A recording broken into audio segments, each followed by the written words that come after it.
지난 봉소의 마지막 날이었던 주일 예배 때에 강사 목사님께서 우리가 서로 좀 알아줄 필요가 있고 인정해줄 필요가 있다는 말씀을 하셨습니다.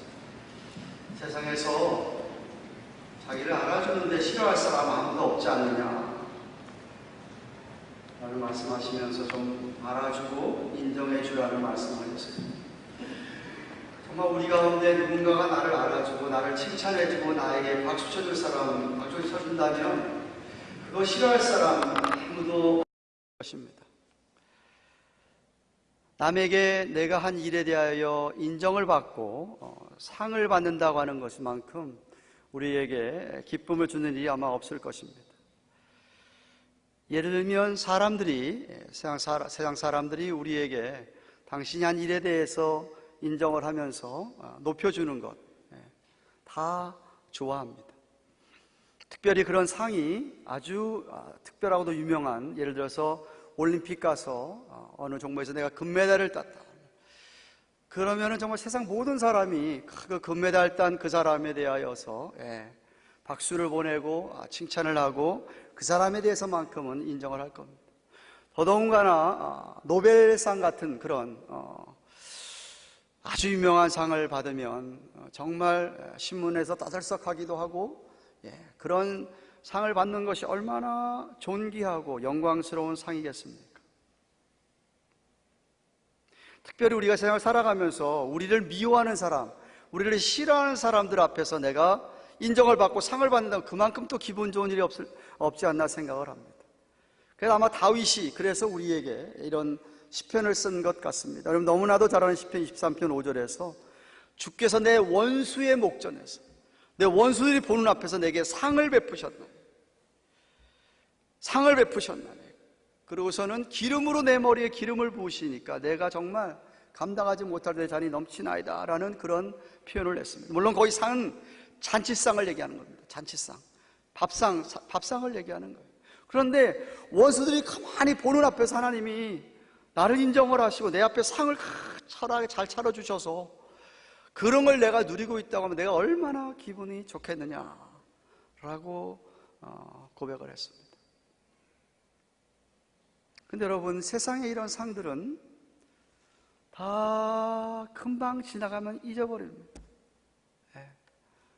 4년 전에 혹은 8년 전에 올림픽에 금메달 딴 사람 얼마나 오래 갑니까? 금방 잊어버리지 않습니까? 누가 노벨 프라이즈 받았다. 그거 오래도록 기억하는 사람이 몇 명이나 있습니까? 그런데 사람들에게 영원히 기억이 되고 인정이 될 그러한 상, 그러한 상을 오늘 성경 본문이 이야기하고 있습니다. 영광스럽고 존귀한 그런 상.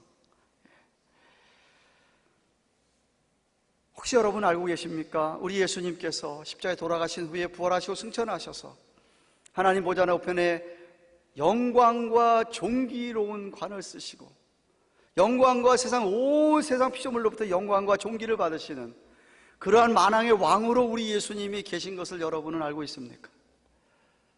아무도 모릅니까? 안 믿고 계십니까? 어떤 분들은 예수님 하면은 예수님 내 죄 위하여서 피 흘려 십자가에 돌아가신 분, 거기서 끝나는 분들이 너무나도 많습니다.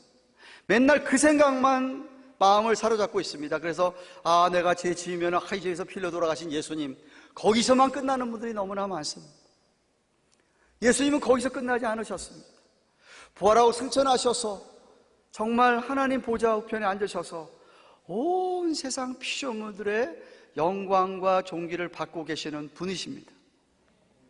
여러분이 그렇게 반드시 알고 믿고 계셔야만 합니다. 그런데 예수님이 그렇게 영광과 존귀를 받고 계신 것처럼 여러분 가운데, 여러분 모두 다가 그랬으면 참 좋겠는데 훗날 예수님 비슷하게, 예수님처럼 그런 영광과 존귀의 상, 그 면류관을 받으실 분들이 분명히 있습니다. 한 나라의 왕이 주는 그런 상도, 한 나라의 대통령이 주는 상도 자랑스럽고 엄청난데, 만왕의 왕이신 예수님께서 여러분에게 그런 상을 주시고 그런 영광과 존귀의 면류관을 씌워주신다고 한다면 그 얼마나 그것이 영광이고 정말 존귀 여김을 받는 것이 되겠습니까? 여러분이 아셔야 될 것은, 그런데 하나님께서 여러분들을 오래전에 택하시고 부르시고 믿음 주셔서 하나님의 자녀 삼으신 목적과 까닭이 바로 거기에 있습니다. 여러분을 영광과 존귀의 관으로 씌워주시기 원하시는 것이 하나님의 마음입니다. 그럼 어떻게 하면, 어떤 사람이, 어떤 인생을 살아야 그런 영광과 존귀의 놀라운 상을 받게 되겠습니까?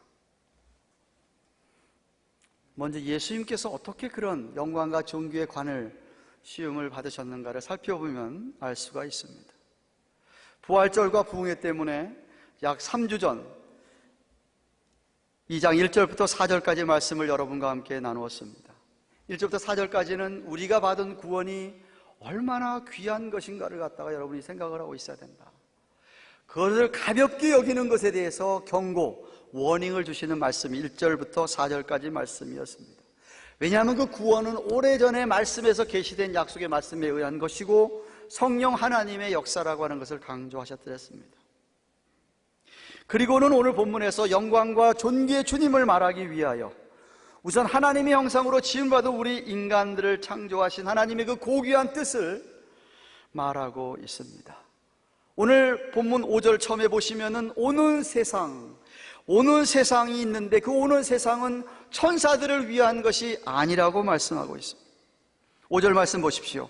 하나님이 우리에게 말한 바 장차 오는 세상을 천사들에게 복종케 하심이 아니라고 했습니다. 1장 14절에서 말한 것처럼 천사들은 우리를 쏭들기 위해, 썰바하기 위하여서 있는 것인데, 장차 오는 세상이 천사들을 위해서, 그들이 천사들에게 수종들기 위해서, 천사들에게 복종하기 위해서 있는 것이 아니다 라고 말씀하십니다. 물론 여기 오는 세상은 앞으로 미래에 도래할 새하늘과 새 땅을 말합니다. 그런데 제가 얘기하죠, 언제나 저와 여러분들 예수 믿는 사람들에게는 그 새하늘과 새 땅, 눈에 보일 하나님의 나라가 눈에 아직은 펼쳐지지 않았지만 우리 믿는 사람은 이미 그 나라를 맛을 보고 있다, 이 말입니다.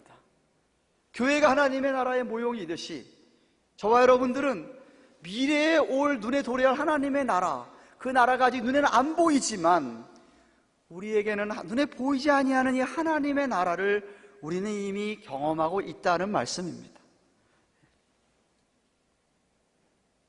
그러면서 시편 기자가 증거한 8편부터 4절에서 6절 말씀을 인용하면서 히브리서 기자가 이렇게 얘기합니다. 사람이 무엇이간데 주께서 저를 생각하시고 인자가 무엇이간데 주께서 저를 권고하십니까?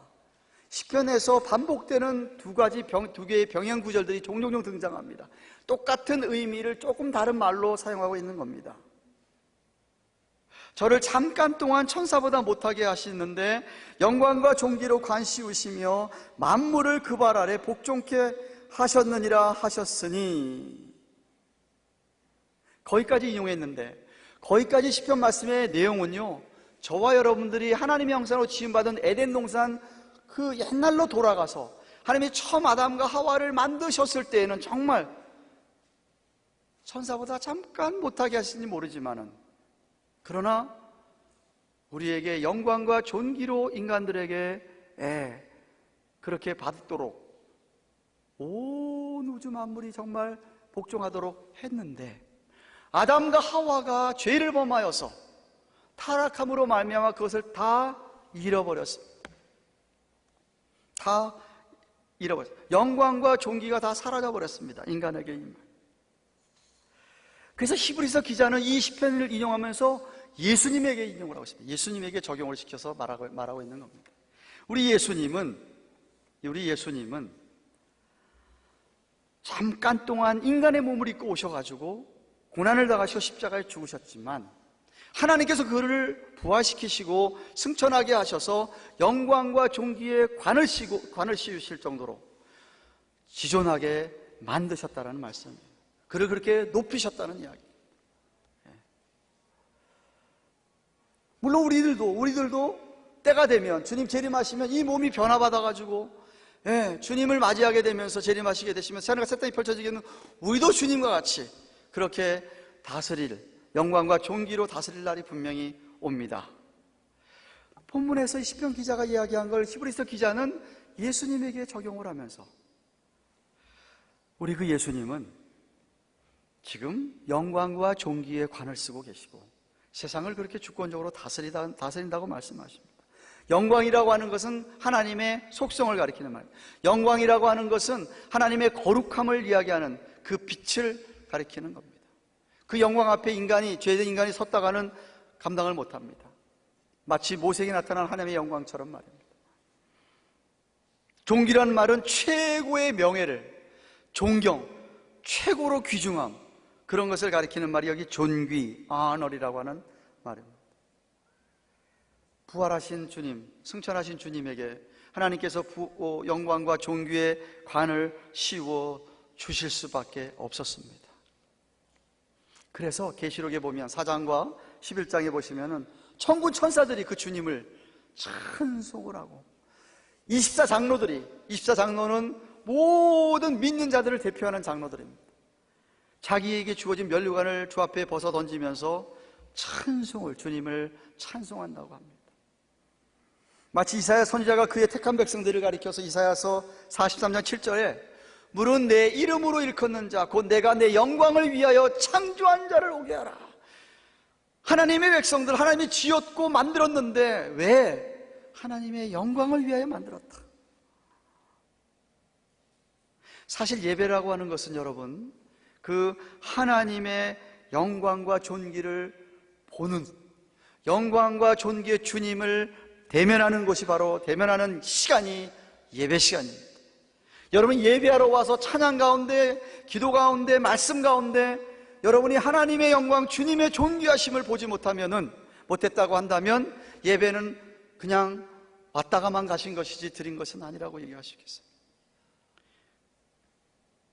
그래서 이사야 선지자가 이어서 이사야서 43장 21절에 이 백성은 내가 나를 위해 지었는데 나의 찬송을 부르게 하기 위해서다. 하나님의 영광을 주님의 영광과 존귀를 찬송하기 위해서 우리가 예배로 이렇게 모였다라고 말씀하는 겁니다. 다만 오늘 본문 8절을 보시면 우리에게는 아직 죄성이 있기 때문에 온전히 만물이 주님께 복종하는 것을 우리는 보지 못한다고 이야기합니다. 8절에 지금 우리가 만물이 아직 저에게 복종한 것을 보지 못하고 라고 얘기합니다. 근데 그럼에도 불구하고 저와 여러분은 예수님을 봅니다. 영적인 눈으로 말입니다. 여러분의 심령의 눈으로 우리는 오늘도 예수님을 보고 예수님을 대면하는 것입니다. 고난의 주님만, 십자가의 주님만 보는 게 아니라 영광의 주님도 우리가 본다 이 말입니다. 그래서 9절 말씀 보시죠. 9절 말씀이 오늘 본문의 요절입니다. 오직 우리가 천사들보다 잠깐 동안 못하게 하심을 입은 자, 예수님을 지금 가리키는 겁니다. 천사보다 잠깐 못하게 이 땅에 육신으로 오셔서 죽음의 고난받으심을 인하여 영광과 존귀로 관쓰신 예수를 보니 이를 행하심은 하나님의 은혜로 말미암아 모든 사람을 위하여 죽음을 맛보려 하심이라 라고 얘기합니다. 그 구절을 잘 보시면요, 영광과 존귀의 관을 우리 예수님이 어떻게 쓰게 되셨느냐 하면 죽음의 고난 때문이었다라고 말합니다. 죽음의 고난이라는 것이 예수님을 말미암아 영광과 존귀의 관을 쓰게 하셨다는 거예요. 여러분 아시지 않습니까? 예수님은 이 땅에 오실 때에 마구간에서 태어났습니다. 무슨 집도 아니고요, 여인숙도 아니고요, 병원도 아닙니다. 오늘날 태어나는 거죠. 마구간에서, 냄새나는 마구간에서 예수님 태어나셨습니다. 그리고 예수님은 사역하실 때에도 잘 곳이 없었습니다. 잘 곳이.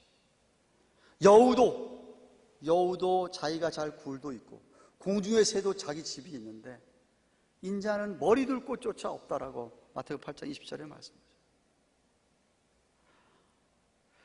12 제자를 비롯해서 수많은 사람들에게 예수님은 하나님의 은혜를 베풀었고 사랑을 베푸셨습니다.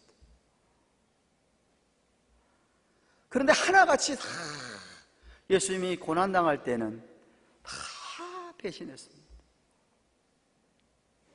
사회에서 가장 멸시천대를 받던 사람들, 세리, 세금쟁이들, 창녀들, 몸 파는 여자들,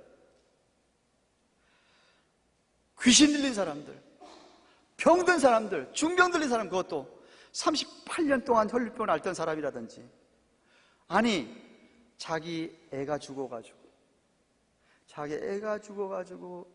너무나 안타까워하고 고통스러워하는 그런 부모에게 찾아가서 그 아들과 딸을 살렸던 예수님이셨습니다. 그런데도 다 도망갔습니다. 다 배신했습니다.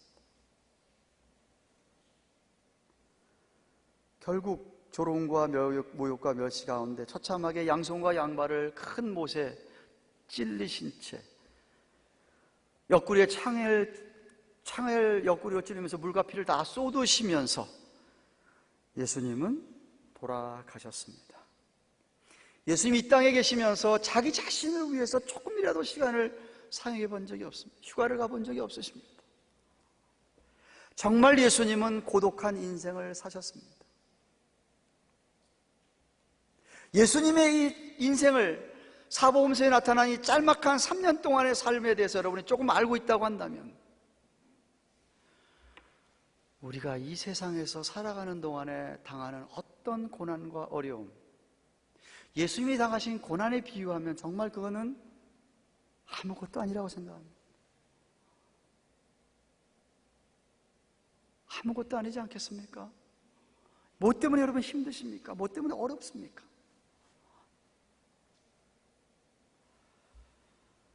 그런데 성경은 이 모든 주님의 고난이 다 우리를 위한 것이었다고, 하나님의 은혜라고 오늘 구절이 말하고 있습니다. 그 결과 하나님께서 예수님을 부활시키시고 승천하셔서 영광과 존귀의 관을 씌워 주셨다는 말씀입니다.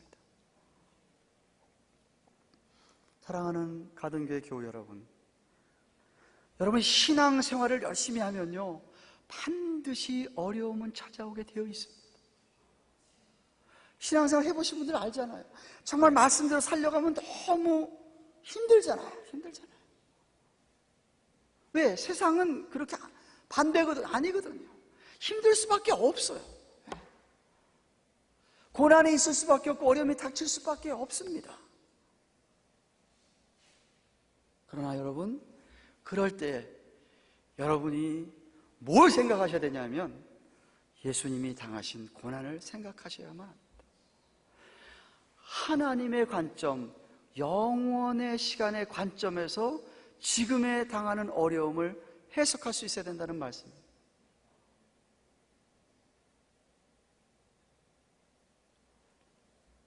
예수님이 그렇게 해서 이겨나가셨어요. 예수님도 그렇게 해서 이겨나가셨어요.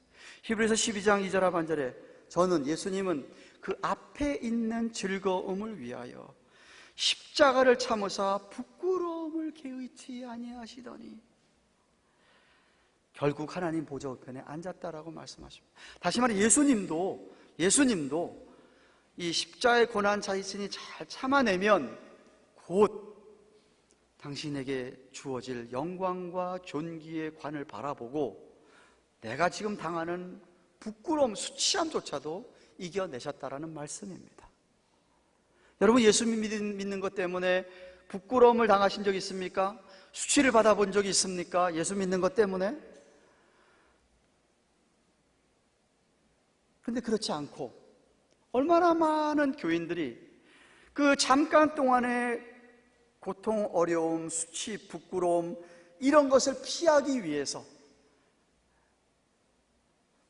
자꾸 잠깐 시간에 나의 안락, 편안함, 쾌락, 즐거움 그것 때문에 누려야 될 영광과 존귀의 면류관을 놓치는 것을 본다 이 말이에요. 제가 새해를 들어서 17년 맞으면서 첫 주에 교회 표를 얘기하면서 같이 나눈 말씀이 있습니다. 로마서 8장 18절. 오늘 로마서 성경 퀴즈 하잖아요. 힌트 드립니다. 로마서 8장 18절. 바울의 고백입니다. 바울. 얼마나 많은 고난을 겪었던 바울의 고백입니다. 생각건대 현재의 고난은 장차 우리에게 나타날 영광과 좋기 비교가 안 된다. 아멘. 비교가 안 된다는 거예요. 그래서 바울은 그 고난을 잘 감내했던 것 아닙니까? 여러분, 영원한 나라에서 주님이 주실 영광과 존귀의 관, 그 상을 바라보고 살아가는 사람들은 현재 만나는 어떤 고난도, 시련도 잘 참고 이겨나갈 수가 있습니다. 그래서 여러분이 너무나도 잘 아는 다음 같은 찬송을 부르며 이겨나가지요. 내 주를 가까이 하게 함은 십자가 짐 같은 고생이나. 주님을 가까이 하면 가까이 할수록 고생이 되는 일들이 많더라 이 말이에요. 내 일생 소원은 그럼에도 불구하고 늘 찬송하면서 주께 더 나아가기 원합니다. 내 고생하는 것 옛 야곱이 돌베개 베고잠 같습니다. 꿈에도 소원이 늘 찬송하면서 주께 더 나아가기 원합니다. 천성에 가는 일, 천국 가는 길 험하여도 바로 그 길이 생명길 되나니 은혜로다. 천사 날 부르니 늘 찬송하면서 주께 더 나아가기 원합니다. 야곱이 잠 깨어 일어난 후 돌단을 쌓은 것 본받아서 숨질 때 되도록 늘 찬송하면서 주께 더 나아가기 원합니다. 이 작시한 사람은 고난이 올 때 이게 바로 내가 더 주님께 더 가까이 나아가기 위한 주님이 주시는 거구나 생각을 하고 더 가까이 주님께 나아가기를 원했던 거예요.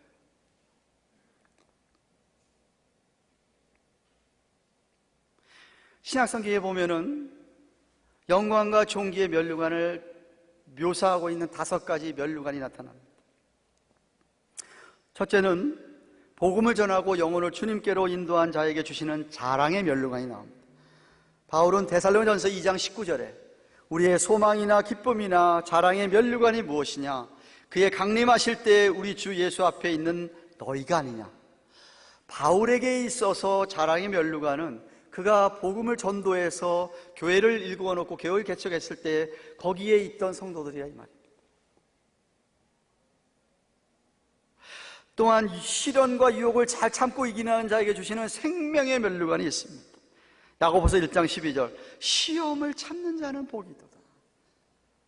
이것에 옳다 인정함을 받은 후에 주께서 자기를 사랑하는 자들에게 약속하신 생명의 면류관을 얻을 것임이니라. 주님을 사랑하기 때문에 어떤 시련이 오더라도 시험이 오더라도 거기에 넘어가지 아니하고 잘 이겨내서 옳다 인정함을 받는다 이거죠. 그들에게 면류관, 생명의 면류관이 있다고 얘기합니다. 그리고 자기를 부인하고 절제하는 자들에게 주시는 썩지 아니할 면류관, incorruptible crown 있습니다. 고린도전서 9장 25절에 이기기를 다투는 자마다 모든 일에 절제하나니 저희는 썩을 면류관을 얻고자 하는 것이 아니라 우리는 썩지 아니할 면류관을 얻고자 하노라. 여기 이 일을 다툰다는 말은요, 이 마라톤 경주를 빗대어서 하시는 말씀입니다. 어떤 경기에서 이기려면 자기를 절제해야 되지 않느냐, 셀프 컨트롤이 필요하지 않느냐. 그래서 절제하면서 살아가는 자들에게 썩지 않을 면류관을 준다. 또한 베드로전서 5장 2절부터 4절에서는 양을 먹이고 제자를 삼는 자들에게 주시는 영광의 면류관이 있습니다. 목사라든가 작은 목자들, 구역장들, 지회장들, 자기에게 속한 사람들을 갖다가 잘 먹이고 하는 사람들에게 주시는 영광의 면류관, 그리고 주님의 재림을 사모하며 기다리는 자에게 주시는 의의 면류관이 있습니다. 바울은 디모데후서 4장 8절에 이제후로는 나를 위하여 의의 면류관이 예비되었으므로 곧 의로우신 재판장이 그날에 내게 주실 것이니 내게만 아니라 주의 나타나심을 사모하는 모든 자에게니라. 현재 겪는 고통과 시련이 너무 크면요, 주님 정말 내일이라도 오셨으면 참 좋겠다, 아니 오늘 저녁이라도 오셨으면 좋겠다라고 얘기하지 않느냐는 말이에요. 그러니까 주님의 재림을 기다리는 사람에게 주시는 그러한 의의 면류관, 이 모든 면류관들은 고난을 잘 통과한 후에 주시는, 주님이 주시는 상입니다.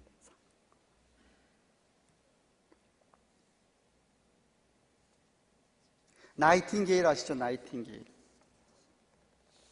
모르시는 분은 국민학교 때 공부 잘 안 했군요.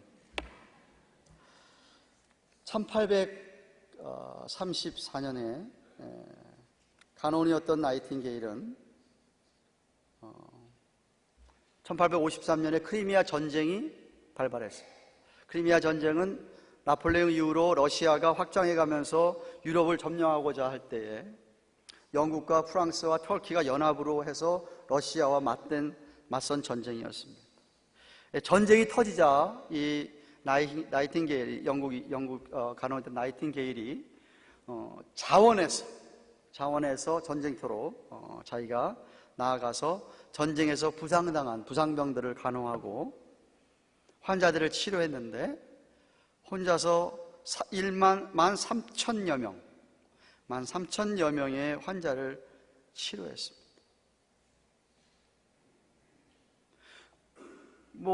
전장터에 나가는 간호사는 자기도 사실 목숨이 위태로울 거 아닙니까? 그런 가운데서도 그가 싸움터에서 워리어라고 군인들이 그렇게 불러대고 또 빛의 부인이라고 하는 별명까지 얻게 됐습니다. 소문이 세계로 퍼져갔습니다. 결국 러시아가 패배했습니다. 연합군의 승리로 돌아왔습니다. 그러자 나이팅게일이라는 소문이 전 세계로 퍼져가지고 더군다나 영국 사람들은 나이팅게일이 귀국하기만 기다리고 그를 갖다가 나라의 영웅으로, 전쟁의 영웅으로 존귀하게 맞으려고 대대적인 환영 준비를 했다고 합니다. 그런데 나이팅게일이 영국으로 가지 아니하고 프랑스로 아무도 모르게 갔다는 사실을 나중에 영국 사람들이 알게 됐습니다. 많이 실망했지만 사람들의 어떤 그런 상보다, 사람들에게 칭찬 듣는 것보다 자신은 하나님에게 받는 것을 기억하고 몰래 아무도 모르게 프랑스로 가서 거기서 간호사 일을 계속했다라고 합니다.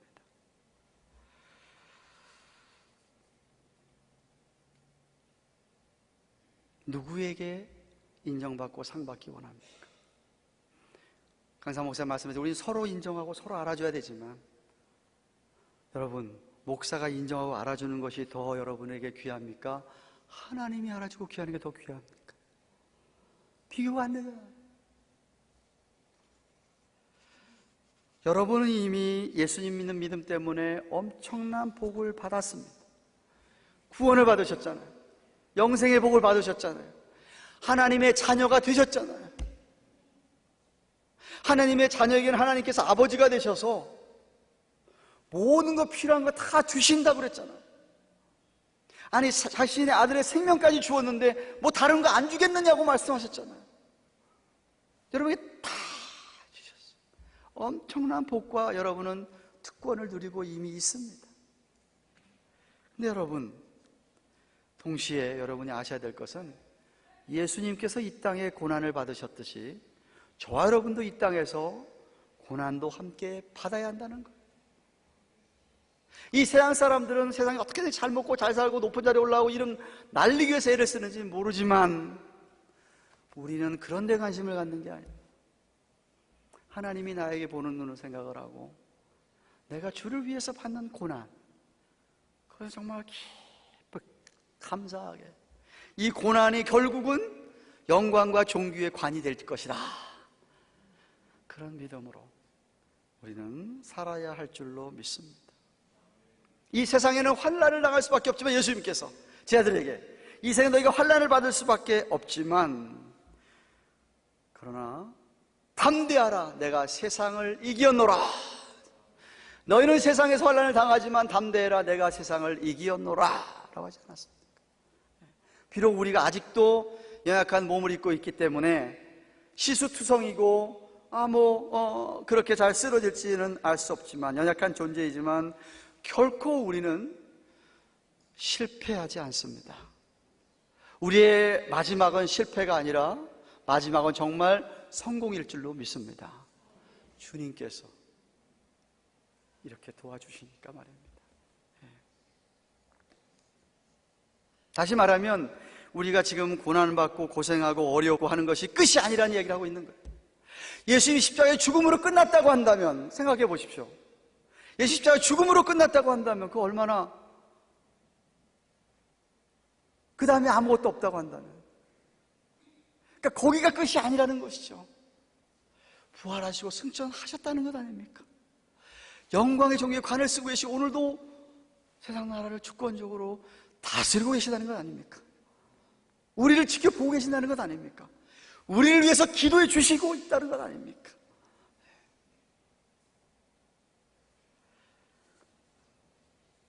그래서 저는 우리 모두가 그러한 주님을 바라보기를 축원합니다. 정말 여러분 모두가 훗날 영광과 존귀의 관을 쓰실 수 있기를 축원합니다.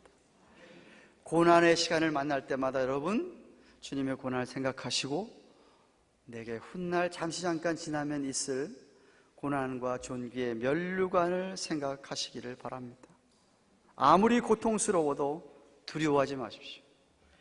오히려 고난을 통해 우리가 어쩌면 더 온전해지고, 고난을 통해 우리가 주님께 더욱더 가까이 가고, 오히려 담대하게 말씀에 순종하는 믿음의 사람들이 되기를 주님의 이름으로 축원합니다. 말씀 생각하며 아까 얘기했던 찬송 364장 우리 같이 찬송하시겠습니다. 내 주를 가까이 하게 함은 십자가 짐 같은 고생이나